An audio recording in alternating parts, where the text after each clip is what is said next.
जो आपने बिहार की घटना देखी है, भारत भूषण तिवारी को जो मारा गया है, पुलिस ने जो मारा है, एनकाउंटर किया है, उससे 2-3 चीज़ें स्पष्ट है आपके सामने, आपके और हमारे सबके करियर के हिसाब से। मैं उसके हिसाब से आपको बताने का प्रयास करूँगा कि पहली बात तो ये है कि आप व्यवस्था से ना लड़ें। व्यवस्था के लिए बंदूक उठाना तो बहुत दूर की बात है, लड़िए भी मत। आज की व्यवस्था आपको कुचल देगी और बहुत बुरी तरीके से कुचलेगी और सिर्फ कुचलेगी नहीं, आपको मार देगी। इसलिए व्यवस्था से लड़ने का प्रयास भूल जाइए। लोग भगवान श्री कृष्ण की मैं एक बात हमेशा कहता हूँ, भगवान श्री कृष्ण की गीता से जब लोग नहीं सीख सके, नहीं समझ सके, तो आपके कहने, आपके करने से क्या होगा? सीधी-सी बात। और ये चीज़ें ऐसी हो गई है कि अगर आप नहीं सीखेंगे, तो बहुत जल्द आप खत्म कर दिए जाएँगे। ये बात आप समझ लीजिए। इसलिए व्यवस्था से लड़ने का प्रयास बिल्कुल मत कीजिए। साफ-साफ मैं आपको बता रहा हूँ। दूसरी बात है कि आपकी मृत्यु के बाद लोग आ जाएँगे, लोग आँसू बहाएँगे और लोग कहेंगे कितना बढ़िया था, हमारे लिए लड़ता था, फलाँ-ढिकना, ढेर सारी बातें आपके लिए कहेंगे। आपके माता-पिता को सांत्वना देने भी आएँगे, तरह-तरह की बातें भी करेंगे। लेकिन जब आप लड़ रहे होंगे तब कोई आपके साथ नहीं आएगा। इस बात को समझ लीजिए कि कोई भी आपके साथ नहीं आने वाला है, आप छटपटा कर रह जाइएगा। जिस वक़्त पुलिस ने उसका एनकाउंटर किया, वो लोग चारों तरफ खड़े थे, जिनके लिए वो लड़ रहा था, जिनके पानी, बिजली, सड़क की लड़ाई लड़के उनके जीवन में वो बदलाव ला रहा था। लेकिन किसी भी व्यक्ति की हिम्मत नहीं हुई कि वो आगे आए और पुलिस वाले को कहे कि सरेंडर कर दिया तो आप घसीटे मत। कोई भी साथ नहीं आया। आप लाख कोशिश करोगे, आपके साथ कोई नहीं आएगा। बाद में आपके प्रति संवेदना लोग जता देंगे। तो आप भी चाहते हो कि ऐसी ही संवेदना आपके माता-पिता के साथ लोग जताएँ, तो फिर अच्छी बात है कि आप बिना विवेक का उपयोग किए हुए आप इस तरह के माहौल में ना कूदें। कोई आपके साथ नहीं आएगा। तीसरी बात कि खासकर सामान्य वर्ग अपनी मानसिक दासता को छोड़े, नहीं तो भरत भूषण तिवारी जैसी ही हालत उसकी होने वाली है। भरत भूषण तिवारी पूरा परिवार भारतीय जनता पार्टी का सपोर्टर ही नहीं, वोटर भी था और वो पूरा गांव ही भाजपा का वोटर सपोर्टर है। लेकिन भाजपा ने आपके बच्चे के साथ क्या किया? गोली मरवा दी उसकी पुलिस में। शाहरुख पठान को नहीं मरवाया। यह जो सामान्य जाति का गुलामी है, मानसिक गुलामी है, वो बहुत गहरा घर कर गया है और वो इतना गहरा कर गया है कि कई पीढ़ियां लगेगी इनको इनसे निकलने के लिए। पहले सामान्य जाति कांग्रेस की गुलाम होती थी, अब वो भाजपा की गुलाम है और वो गुलामी में ही जीवन जिया है क्योंकि वो सुविधा भोगी वर्ग है। मैं खुद सामान्य जाति थे, लेकिन मैं आपको बता रहा हूं, आप देखिए कि मुगलों के दरबार में कौन बैठा था? सामान्य जाति के लोग। बड़े बड़े सामंत, बड़े बड़े दरबारी कौन थे? बड़े बड़े मनसब जिनको दिए गए थे वो कौन थे? सामान्य जाति के लोग। मुगलों के दरबार में कौन थे? सामान्य जाति के लोग। अंग्रेजों के दरबार में कौन थे? जो 1857 के क्रांतिकारियों को अंग्रेजों के साथ मिलकर गोली मार रहे थे, कौन थे? सामान्य जाति के लोग। तो सामान्य जाति, आपको बुरा लगेगा, मैं खुद सामान्य जाति से हूं, मैं ब्राह्मण भूमिहार हूं, भूमिहार ब्राह्मण, सुन लीजिए आप। लेकिन मैं आपको कह रहा हूं, और मुझे लोग जातिवाद कहता है, मैं खुद अपनी जाति का ही क्रिटिक्स कर रहा हूं कि उसको गुलामी में रहने की आदत हो गई क्योंकि उसको सुविधा चाहिए और वो सुविधा भोगी वर्ग है। वो मुगलों की भी वैसे ही गुलामी करता था जैसा अंग्रेजों का करा और जैसा अब कर रहा है। लेकिन उसी सामान्य जाति में से क्रांतिकारी भी निकले जो न अंग्रेजों के गुलाम थे न मुगलों के। और राणा प्रताप उसी सामान्य जाति से थे, शिवाजी महाराज उसी सामान्य जाति से थे, पेशवा बाजीराव उसी सामान्य जाति से थे, ब्राह्मण थे। उसके बाद अंग्रेजों के समय आप देखिए चंद्रशेखर आजाद भी सामान्य जाति से थे। महात्मा गांधी को भी कहिए सामान्य जाति ही थे। नेहरू हो, तिलक हो, जो भी हो आप, जिनका सुभाष चंद्र बोस हो, ये सब भी तो क्रांति भी वहीं से आएगी, बदलाव के दुदुम्बी भी वहीं से फूटेगी, मंगल का पांडे कोई वहीं पैदा होगा, ये बात भी तय है। लेकिन वह छोटा वर्ग है, वो एक राणा प्रताप, लेकिन अकबर के मनसब ढेर सारे सामान्य वर्ग। तो ये हमेशा से एक रहा है। इसलिए इस बात को ध्यान रखिए, यदि आप लड़ सकते हैं अकेले तो लड़िए, सामान्य जाति आपको कभी भी मदद करने नहीं आएगी, क्योंकि वो सुविधाभोगी वर्ग है। वो आज भी इस सरकार से सुविधा भोग रहा, लाभार्थी है। वो यूट्यूब चला के लाभार्थी है, वो बिजनेस चला के लाभार्थी है, वो कमीशन खोरी करके लाभार्थी है। वो सिस्टम के साथ बिल्कुल गुड़ और जैसे चींटी चिपटते हैं, मक्खियां चिपटती, वैसे चिपट के चलता है। सब नहीं, भगत सिंह, आजाद, आपको सुभाष चंद्र बोस या फिर मंगल पांडे, वो कुछ होते, सब नहीं। ज्यादातर सामान्य वर्ग सुविधाभोगी वर्ग है। इसलिए इनके लिए विकास की कोई बात, आप इनके लिए मत लड़िए, इनको उनके हाल पर मरने के लिए छोड़ दीजिए। ये गुलामों की मेंटेलिटी इनकी पूरी है, इनकी दासता जो है, क्योंकि इन्होंने पूरे जो सनातन धर्म के लिटरेचर उसको छोड़ दिया, हमारे धर्म शास्त्रों को छोड़ दिया। धर्मशास्त्र था ब्राह्मण के लिए ज्ञान, वो ज्ञान छोड़कर ब्राह्मण पार्टी का, किसी पार्टी का दरी बिछा रहा है, किसी का चप्पल उठा रहा है, किसी का झंडा बिछा रहा है, तो वो ब्राह्मण नहीं है। शास्त्र उसके लिए कहता है ब्राह्मण बंधु, वो ब्राह्मण नहीं है। क्षत्रिय जो समाज के लिए लड़ता था वो अब नहीं है, वो अब नेताजी के पीछे जा रहा है, ऐसे ऐसे अपनी एक सेना बना के नेताजी के लिए वोट जुटा रहा है, तो वो क्षत्रिय नहीं। वैश्य वो नेताजी के चंदे का जो व्यवस्था में लगा हुआ है, तो वो नहीं है। शूद्र वो सेवा की जगह भीमवाद और आपको आरक्षणवाद, वो उसके उसमें लगा हुआ है, तो वो व्यवस्था ढह चुकी है। इसलिए इस बात को बढ़िया से समझ लीजिए कि कोई जाति आपका आपके साथ खड़ा होने वाला नहीं होगा। क्रांति करने वाले सर पे कफन बांध करके निकलते हैं, जैसे ब्रह्मेश्वर मुखिया निकले इस दौर में। लेकिन भरत भूषण तिवारी की क्या गलती थी, वो अकेले निकल गया। तो जिसके लिए निकला वो भी उसके लिए खड़ा नहीं हुआ। आज बहुत भीड़ है उसकी मृत्यु पर वो भीड़ निकल जाती तो वो मरता नहीं, उसको मार दिया गया और कुछ नहीं होगा, आप देख लीजिएगा। चौथी बात कि भाजपा के आप वोटर हैं तो आपके मरने की संभावना ज्यादा है, क्योंकि उसका एक इतिहास है भाजपा का, वो अपनों को खाकर आगे बढ़ती है, मकड़ी की तरह, चूहे की तरह। चूहा भी अपना ही को खाता है, मकड़ी, दीमक, ये उस तरह की टेंडेंसी है कि जब तक अपने लोग उसके नहीं मरते वो नहीं बढ़ता। चाहे वो 90 का कार सेवा हो, चाहे 2002 का साबरमती एक्सप्रेस हो, चाहे अब जब भी आप देखिए, चाहे कोलकाता देख लीजिए, बंगाल में जब हिंदुओं का नरसंहार हुआ तब इसकी सरकार आई। तो जब जब हिंदू इसके वोटर मरते हैं तो ये बढ़ता है। और ये मैं ही नहीं कह रहा, येल यूनिवर्सिटी से लेके कई यूनिवर्सिटी के रिसर्च हैं, पेपर हैं, कि जब जब दंगे होते हैं, इस तरह की हिंसा होती है, भाजपा का वोट बढ़ जाता है। तो भाजपा के लिए हिंसा अनिवार्य है, उसकी पूरी वृद्धि में हिंसा है, डिवीजन है, उस डिवीजन में सामान्य वर्ग एक खुराक है। तो भाजपा के वोटर हैं तो आपके साथ भाजपा खड़ी होगी, भूल जाइए। मोनू मानेसर को देख लीजिए, अभी गौरक्षकों को देख लीजिए क्या हालत है, तो आप भूल जाइए सीधे सीधे। वहां भाजपा के वोटर हो के आप गौ तस्करी में दलाली खा लें तो आप आशुतोष हिस्ट्री सीटर जैसे आपको पुलिस भी खड़ी होगी, आपके साथ सरकार भी खड़ी होगी। आप गौ तस्करी करें, गौ तस्करी की दलाली करें, आप हिंदू विरोध का काम करें, आप ये सब करें तो आपको पूरा फिर भाजपा में आप बढ़ जाएंगे, सीधी सीधी बात। इस बात को अच्छे समझिए। पांचवी बात कि दिमाग को जरा ठीक रखिए, कोई हिंदू राष्ट्र आदि नहीं बन रहा है, आपको एक अफीम चटा दिया गया है, क्योंकि प्रोपेगेंडा थ्योरी है कि जो तुम पूरा नहीं कर सकते उसी के सपने दिखाओ लोगों को।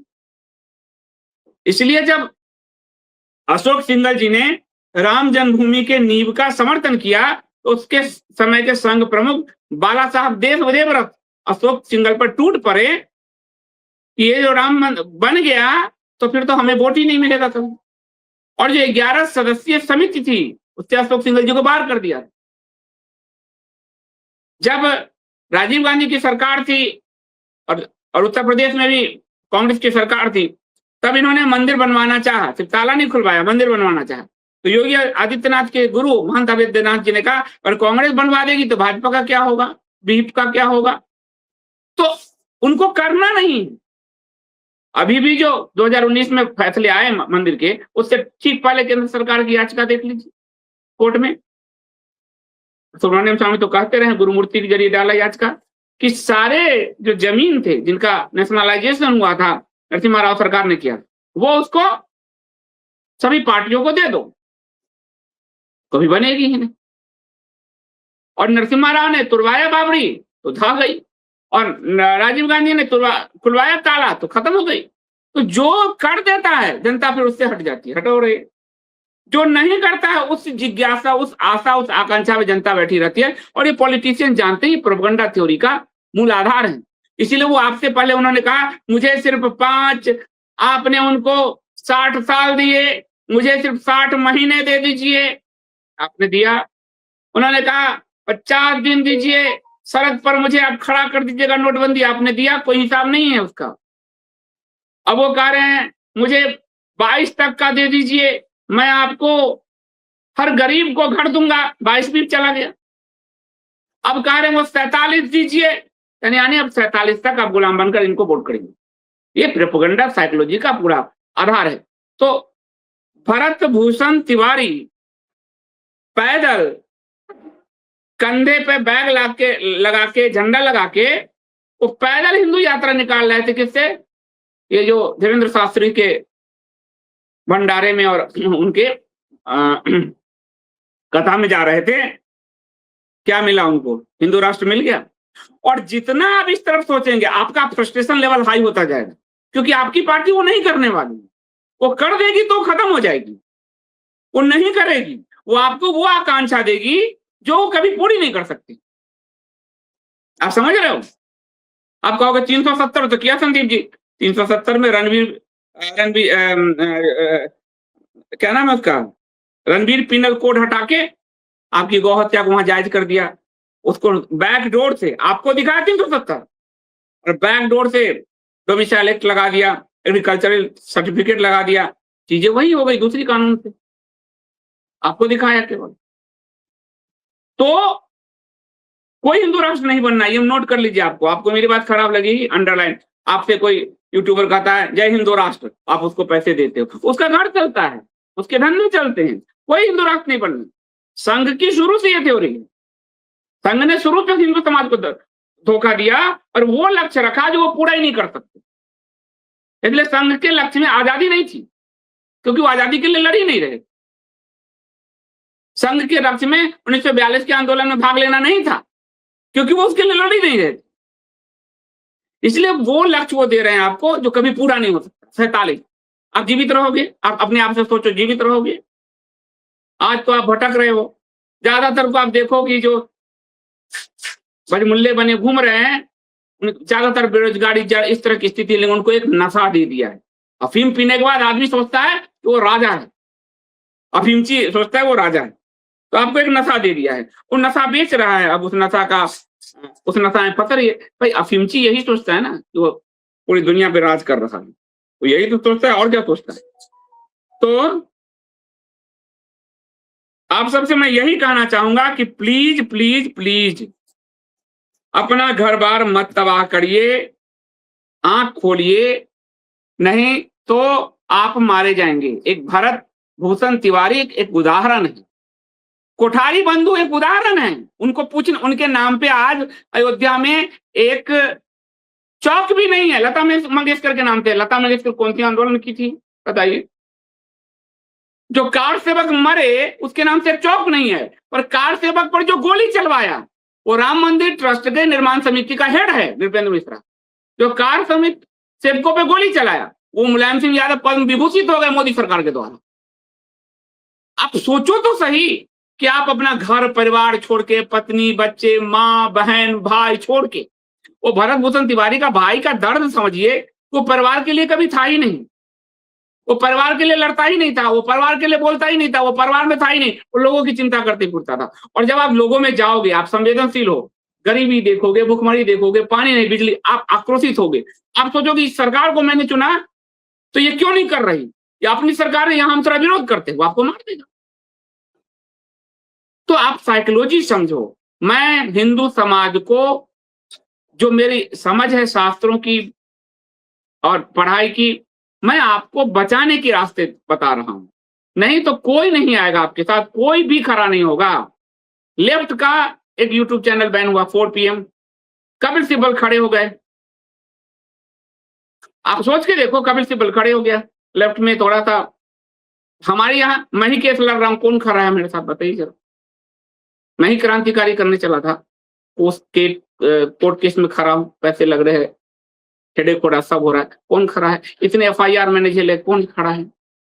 तो ये चूंकि मेरा पत्रकारिता धर्म, इसलिए मैं इसमें कूद जाता हूँ। पत्रकार नहीं होता तो मैंने कूदने वाला था। बात को आप समझो, इस बात को समझिए, और जो मैं आप सबसे कहना चाह रहा हूं उस चीज को, विनती है कि अपने परिवार को बेसहारा मत छोड़ो। तुम्हारे लिए देखो, रामचंद्र जी ने परिवार के लिए लड़ाई लड़ी। रावण का अंत कैसे किया? परिवार के लिए लड़ाई लड़ी। कृष्ण भगवान जी जो पूरा कंस का साम्राज्य खत्म किया, वो अपने माता पिता को जेल से निकालने के लिए किया। पांडवों ने परिवार के लिए लड़ाई लड़ी। परिवार प्रथम इकाई है, प्राथमिक इकाई। उस प्राथमिक इकाई को समझो। परिवार बचेगा तो समाज बचेगा, समाज बचेगा तो राष्ट्र बचेगा। राष्ट्र बहुत परिधि पर है, केंद्र में नहीं है। केंद्र में तुम हो। जैसे प्रकार लेते हैं और केंद्र को हम ऐसे घुमाते हैं घेरा, तो तुम, जब तक वो तुम खड़े नहीं होगे, तुम्हारे आसपास कोई राष्ट्र नहीं। राष्ट्र की यही अवधारणा। इसीलिए वशिष्ठ जी कहते हैं कि कई को कि मैं दूसरा अयोध्या, मैं यहाँ के लोगों को ले जाके कहीं और बसा दूंगा। राष्ट्र खत्म, राष्ट्र की कोई, आपको राष्ट्रवाद का चूरन चटनी चटाया गया, हमें भी चटाया गया। ऐसा नहीं कि हमें नहीं चटाया गया, चूरन चटनी। क्योंकि वो मुसोलिनी राष्ट्रवाद के नाम पर इटली में तानाशाह बना, हिटलर राष्ट्रवाद के नाम पर जर्मनी में तानाशाह बना, लेनिन राष्ट्रवाद के नाम पर रूस का तानाशाह बना, स्टालिन राष्ट्रवाद के नाम पर सोवियत संघ का तानाशाह बना, सद्दाम हुसैन राष्ट्रवाद के नाम पर तानाशाह बना। ये जितने तानाशाह हैं राष्ट्रवाद के नाम पर, वो आपको अफीम बेचते। राष्ट्र हमारा सोचो, ये भारत है, भारत इधर पाकिस्तान है, इधर बांग्लादेश है, ये सब राष्ट्र थे। लेकिन वहां से धर्म विलोप हुआ तो वो राष्ट्र नहीं रहा। तो धर्म प्रथम है, ये बात इस्लाम समझता है, इसलिए वो 54-57 देशों में। ये बात ईसाई समझता है कि उसका रिलीजन पहले है, इसलिए वो 50 से ऊपर देशों में। ये बात जो समझता है उसके रिलीजन का विस्तार देखो। और जो बात तुम नहीं समझते, धर्म नहीं, हम धर्मनिरपेक्ष। धर्म क्या होता है? मानवतावाद। तुम्हारे पास अपना एक देश नहीं है। इसी राष्ट्र से निकला, इसी सनातन धर्म से निकला बौद्ध धर्म। छोटा सा बौद्ध धर्म, आज उसके 4-5 देश हैं। तुम्हारे कितने देश हैं तुम्हारे पास? तुम्हारे पास कोई राष्ट्र नहीं है। क्यों? क्योंकि तुम राष्ट्र पकड़े, तुमने परिधि पकड़ा, तो केंद्र ही नहीं है तुम्हारे पास। केंद्र तुम्हारा तुम हो, तुम्हारे अंदर का सनातन धर्म, यानी तुम में ही, भगवान ने कहा पिंड में ही ब्रह्मांड है। तुम ही केंद्र हो, इस पूरे ब्रह्मांड का केंद्र तुम हो। जहां से तुम खड़े वहीं से ब्रह्मांड है। तुम में ही विष्णु है, तुम में ही ब्रह्मांड है। लेकिन तुमने अपने आप को भुला दिया, उस नेता के पीछे जा रहे हो। वो नश्वर है, वो तुम्हारा उपयोग करता है, धूप में तुम्हें खड़ा करता है, भाषण देता है, तुमसे वोट लेता है, तुमसे पैसे लेता है। वो हेलीकॉप्टर से चलता है, तुम चिलचिलाती धूप में उसके सामने खड़े बैठ जाते हो। उसके सारे नेता, इस पेट्रोल की कमी है, सोना की कमी है, लेकिन वो पूरे विदेश टूर कर रहे हैं, न्यायाधीशों को करवा रहे हैं, IT सेलियों को करवा रहे हैं, और तुम ठकुर सी हाथों मुंह लेके बैठे पड़े हो। तो तुमने खुद को सम्मान नहीं दिया, तुमको नेता सम्मान नहीं देगा, कोई पार्टी सम्मान नहीं देगी। जो खुद को सम्मान देगा उसे ही ये ब्रह्मांड और उसे ही कोई दूसरा सम्मान देगा। खुद को सम्मान नहीं दोगे तो भरत भूषण तिवारी की गति को प्राप्त करोगे, ये तय बात। उठाते रहो दरी, बिछाते रहो दरी, कोई तुमको सुनने वाला नहीं है। अब भाजपा के कार्यकर्ता को ले लीजिए, जिंदगी भर दरी बिछाया, संघियों ने दरी बिछाया, टिकट किसको मिल रहा है? कांग्रेस से आए हुए जगदम्बिका पाल को, उस जितना भी कांग्रेसी उसको मिल रहा है। तुम क्या कर रहे थे? तुम्हारा क्या वजूद है? क्योंकि तुम वजूद पे हो ही नहीं। तुम्हारा काम दरी बिछाने, वोट लाने और झंडा फहराने तक है बस। तो किसी और के लिए अपना जीवन खपा रहे हो। भाई साहब हमको पहचानते, एक फोटो हो जाएगा, एक सेल्फी, उससे क्या होगा? मरोगे तो वो सेल्फी ऊपर लेके जाओगे, अपने घर की दीवार पर जब टांगोगे सेल्फी, और बच्चे तुम्हारे फटकते रहेंगे तो जूता लेके तुम्हारे उसी सेल्फी पर मारेंगे, थूकेंगे कि कैसा बाप था जिसने हमारे जीवन को नरक बनाकर सेल्फी टांग रहा है किसी नेता के साथ। ये नेता पहचानेगा भी नहीं इसको, भीड़ में, भीड़ क्या 5 लोगों में भी नहीं पहचानेगा, खिंचवा लिया सेल्फी से। और सेल्फी के लिए मरे जा रहे हैं, फोटो के लिए मरे जा रहे हैं, किसी के सिग्नेचर के लिए मरे जा रहे हैं। ये वो लोग करते हैं जो अपनी आत्मा को, अपने आप को कभी सम्मान नहीं देते। इसलिए अपने आप को सम्मान दीजिए, नहीं तो भरत भूषण तिवारी की तरह हो जाएंगे।